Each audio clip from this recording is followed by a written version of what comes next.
আসসালামু আলাইকুম। আজকে যারা আমাদের এই ভিডিওটি দেখছেন সবাইকে স্বাগত জানাচ্ছি।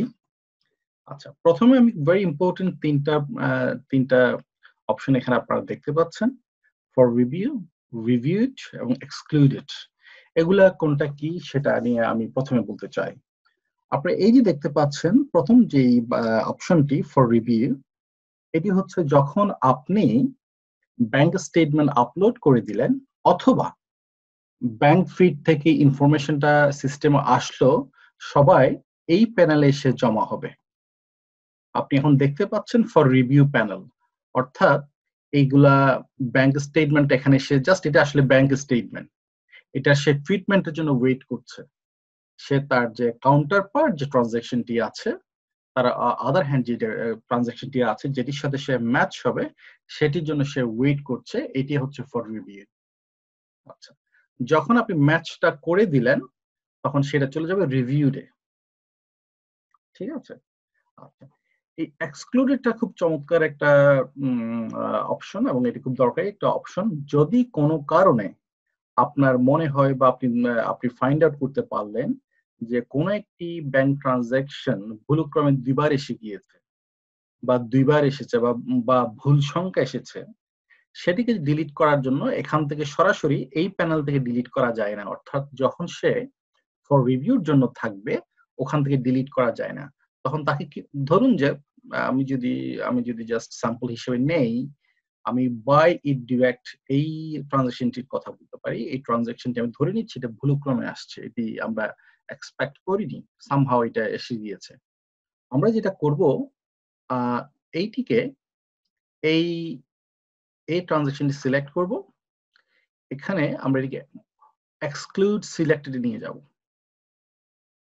এক্সক্লুড সিলেক্টেড নিয়ে গেলাম, এটি এক্সক্লুডেড হয়ে গেল।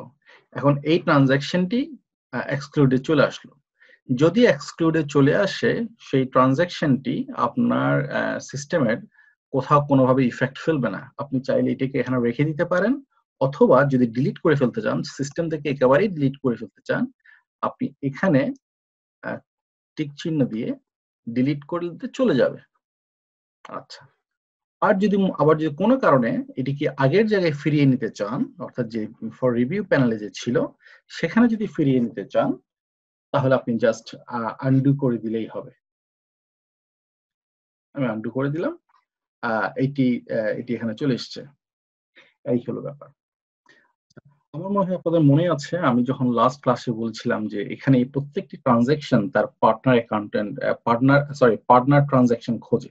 তার পার্টনার যা তার একটা যে ক্রেডিট সাইড আছে, তার যে অপোজিট লেগসটা আছে সেটিকে সে খুঁজে নেয়, তার পার্টনারকে সে খুঁজে নেয়।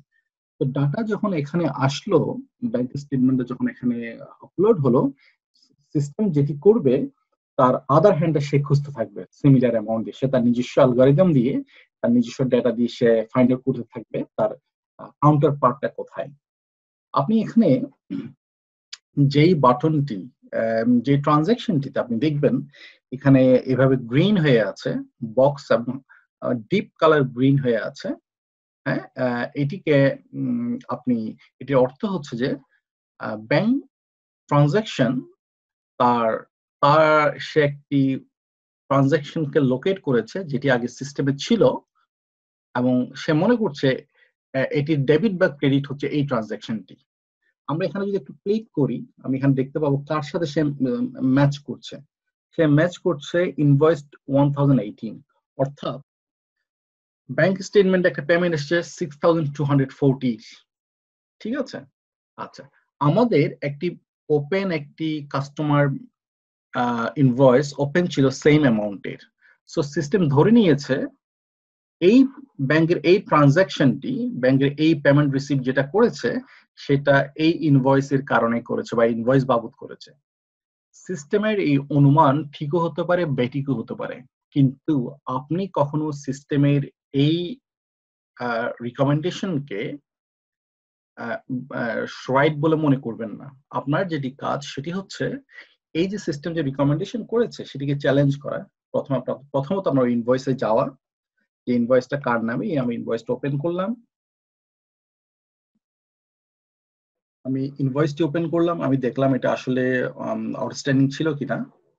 আমি দেখতে পাচ্ছি, হ্যাঁ, এই যে কাস্টমার নাম এখানে ওয়ান ডু লো, হ্যাঁ ঠিক আছে, কাস্টমার নেম, ইনভয়েস ঠিক আছে, হ্যাঁ, হ্যাঁ সব ঠিক আছে। আচ্ছা, সো আমার কাছে যে ট্রানজাকশনটির সাথে ম্যাচ দেখাচ্ছিল সেই পেমেন্টটি এসছে ওয়ান্ডো থেকে, ওয়ান্ডো লো নামের কাস্টমার থেকে। সো আমি ধরে নিতে পারি এখানে আপনি এটির সাথে সিস্টেমের যে রিকমেন্ডেশন সেটা রাইট। আচ্ছা, আমি যদি এখানে ম্যাচ করে দিই তাহলে ওই ট্রানজাকশনটির সাথে এটি লিঙ্কড হয়ে যাবে। আমি যদি আপনাকে এখানে একটা ডুপ্লিকেট ট্যাব খুলে দেখাই,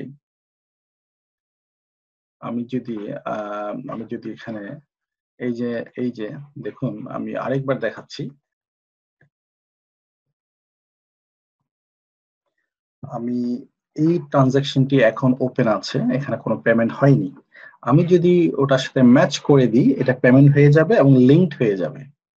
আচ্ছা, এখানে দুইটি ট্রানজাকশন, একটি হচ্ছে ইনভয়েস, আরেকটি হচ্ছে ব্যাংক ট্রানজাকশন। কিন্তু আপনাকে মনে রাখতে হবে যখন আপনি এই ম্যাচটা করছেন তখন তৃতীয় আরেকটি ট্রানজাকশন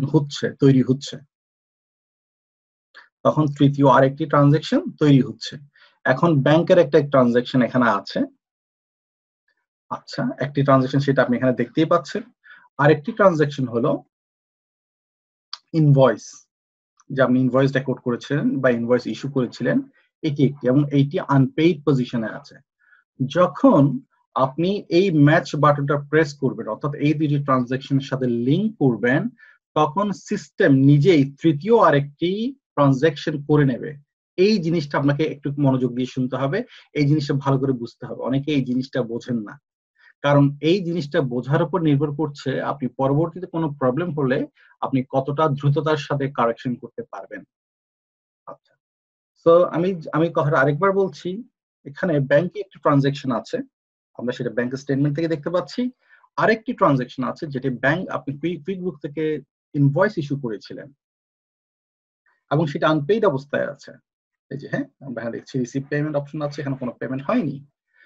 আমি এখন যেটা বলছি সেটা হচ্ছে, যদি আপনি এই কুইকবুকের এই ব্যাংক স্টেটমেন্টের এই পেমেন্টের সাথে সেই ইনভয়েসের ট্রানজাকশন যে রিকমেন্ডেশন করছে সেটা যদি লিঙ্ক করে দেন, আমরা ধরে নিচ্ছি এটা কারেক্ট, কুইকবুক যেটা রিকমেন্ডেশন করছে সেটা কারেক্ট। যদি লিঙ্কটা করে দেন, কুইকবুক নিজে তৃতীয় আরেকটি ট্রানজাকশন করে নেবে। সেই ট্রানজাকশন কি হবে? এই ইনভয়েসের পেমেন্ট। অর্থাৎ এখানে সে আরেকটা ট্রানজাকশন যেটা করবে সেটা হবে ইনভয়েসের পেমেন্ট। লেটস সি, এই যে দেখুন, আমি ম্যাচ দিলাম, ভালো। আমি একটু রিফ্রেশ করলাম, আমি এখানে রিফ্রেশ বাটন প্রেস করলাম,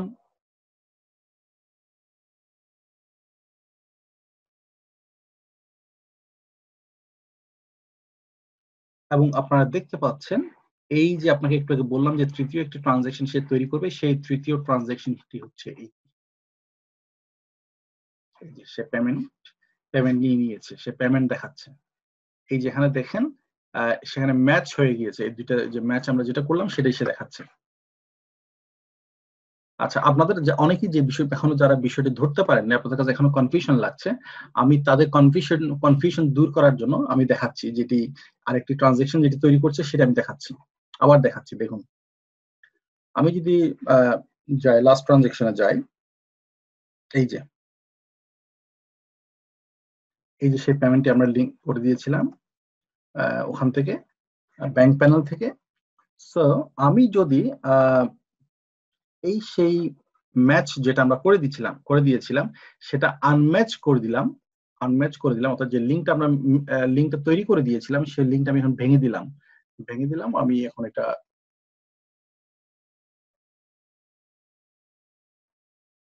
এখন আপনি দেখুন যেহেতু আমি লিঙ্কটা ভেঙে দিয়েছি, ব্যাংকিং এ সেটি ব্যাংকিং প্যানেল আবার চলে এসছে, যে আবার চলে এসে সে তার রিকমেন্ডেশনটা দেখাচ্ছে। এখন মজার ব্যাপার হচ্ছে সেটা হলো সেই ইনভয়েসটি সেই ইনভয়েসটি যেটি এর আগে ছিল,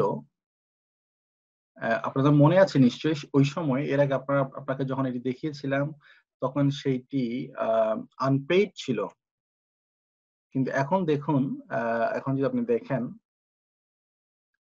এটিকে আপনি পেইড অবস্থায় দেখতে পাবেন। দেখুন, এই সেই পেমেন্ট 6040, এই সেই ইনভয়েস। এর আগে আমরা ওই ম্যাচিংটা করার আগে এই ইনভয়েসটা আনপেইড ছিল, এখন সেটি পেইড আছে। আমরা সেটাকে লিঙ্ক করে দিয়েছিলাম। লিঙ্ক করে দেওয়ার পর আমরা বলেছিলাম, লিঙ্ক যখন করেছি সে থার্ড একটা ট্রানজাকশন সিস্টেম নিজেই তৈরি করে নিচ্ছে, সেই ট্রানজাকশনটার নাম হচ্ছে পেমেন্ট। ওই পেমেন্টের সাথে মূলত আমরা লিঙ্ক করে দিয়েছিলাম।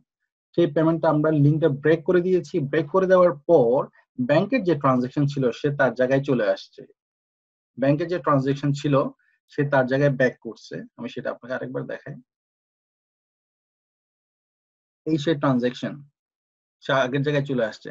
কিন্তু সে আগের জায়গায় চলে আসলে পরে সে তার সে যে একটা সিস্টেম, সে নিজে একটা যে ট্রানজাকশন সে তৈরি করে নিয়েছিল পেমেন্টের, সেটিকে সে রেখে এসছে। সেটি ওখানে, ওইটা ওখানে আছে, কিন্তু এই যে দেখেন আপনারা সেটা, সেই পেমেন্ট এখানে আছে, এই 6040 যে পেমেন্ট, এটা ইনভয়েসটি পেইড এখন। এই জিনিসটি আপনারা কয়েকবার প্র্যাকটিস করবেন এবং বোঝার চেষ্টা করবেন। পরবর্তীতে যদি আপনাকে কখনো আপনার কোনো কারণে কোনো চেঞ্জ করতে হয়, কারেকশন করতে হয়, যেই ইনভয়েসটি সিস্টেম তৈরি করেছে সেটিকে সহজ, সেইটি যে তৈরি হয়েছে সেই জিনিসটি মাথায় রেখেই আপনাকে কারেকশনটি করতে হবে। অর্থাৎ আপনার তখন মনে রাখতে হবে সিস্টেম নিজে একটা কারেকশন, নিজে একটা ট্রানজাকশন তৈরি করে নিয়েছিল, এই সেই ট্রানজাকশন। আমার মনে হয় আজকে আমি আর বেশি না বলে আর কয়েকটা জিনিস আমি দেখিয়ে দিই। এর আগে আমি আবার ব্যাংকিং প্যানেলে যাই। Sorry, excuse me. এই ব্যাংকিং প্যানেল আমি টু রিভিউ, রিভিউড, এক্সক্লুডেড বলেছি। এখানে আরো 3টি চমৎকার বাটন আছে। আপনি এখন ব্যাংকিং প্যানেলে আছেন। রুলস করতে পারেন, এরপর হচ্ছে রুলস এর বাটন, অথবা আপনি রুলস ক্রিয়েট করতে পারেন। আপনি যেটা রুলস ফিট করে দেন, সিস্টেম অটোমেটিক্যালি ওইটা ক্যাটাগরাইজ করে ফেলবে, তার চার্ট অফ অ্যাকাউন্টস ঠিক করে ফেলবে। তো তার চাইতে খুব চমৎকার যেটি ফিচার কুইকবুক রিসেন্টলি যোগ করেছে সেটি হচ্ছে রিসিপ্টস। এটি কুইকবুকে আগে ছিল না, এটি সাম্প্রতিক কালে, আমার মনে হয় 2-3 মাসের বেশি হবে না তারা এটি করেছে। এটি এটি বিষয়টা হচ্ছে যে আপনি যদি এখানে কোনো বিল আপলোড করেন, আপনি যদি কোনো বিল এখানে আপলোড করেন, সিস্টেম সেটিকে নিজে নিজেই প্রসেস করে নেবে। আমি যদি আপনাকে স্যাম্পলের জন্য একটি দেখাই, আমার মনে হয় আমি একটি স্যাম্পল আপনাকে দেখাতেই পারি। আমি একটি স্যাম্পল আমি যদি দেখাই, 1 সেকেন্ড। আমি অন্য যে কোনো একটা ক্লায়েন্টের একটা স্যাম্পল দেখাচ্ছি আপনাকে। যখন একটা আমি একটা জাস্ট স্যাম্পল, একটা স্যাম্পল জাস্ট নিলাম। আমি এটা একটা বিল আপনাদের দেখানোর জন্য নিচ্ছি। হ্যাঁ, আমি এটা আপলোড করলাম। দেখেন সে প্রসেস করছে বিলটিকে। আচ্ছা, আপনি বিল এখানে এভাবে আপলোডও করতে পারবেন, অথবা তার একটি ডেডিকেটেড কাস্টমাইজ ইমেল তৈরি করে, যে কোনো একটা ইমেল তৈরি করে, হ্যাঁ, ওই ইমেলে যদি আপনি ফরওয়ার্ড করে দেন তাহলেও সিস্টেম নিতে পারবে। আমি কাস্টমাইজ করে ফেললাম। সরি, এটা sample account, sample dot accounts. হ্যাঁ, এই যে, অর্থাৎ আমি যদি স্যাম্পল ডট অ্যাকাউন্টস নামে ইমেইলে যে কোনো ডাটা, যে কোনো বিল ফরওয়ার্ড করি, তাহলে সেটি এখানে চলে আসবে। এবং সেটা এমন সে প্রসেস করতে কিছুক্ষণ সময় নেই, সম্ভবত হয়তো আরো কিছুক্ষণ লাগবে, আর 10-15 মিনিটস লাগবে। সো আমরা নেক্সট ভিডিওতে এইটা নিয়ে আবার কথা বলবো, এই রিসিপ্ট নিয়ে কথা বলবো, এবং ব্যাংক রিকনসিলিয়েশনের নেক্সট পর্যায়টা নিয়ে কথা বলবো। তবে আজকে আপনারা যারা এই ভিডিওটা আজকে পর্যন্ত দেখলেন, তারা আমি একটু আগে যেটি বললাম, নতুন যে ট্রানজাকশন তৈরি করে সেটি নিয়ে একটু প্র্যাকটিস করবেন। এই জিনিসটা বোঝাটা খুবই জরুরি। ধন্যবাদ যারা আজকে এতক্ষণ পর্যন্ত সময় দিয়ে দেখলেন, অশেষ ধন্যবাদ। ইনশাআল্লাহ নেক্সট পর্বে আবার দেখা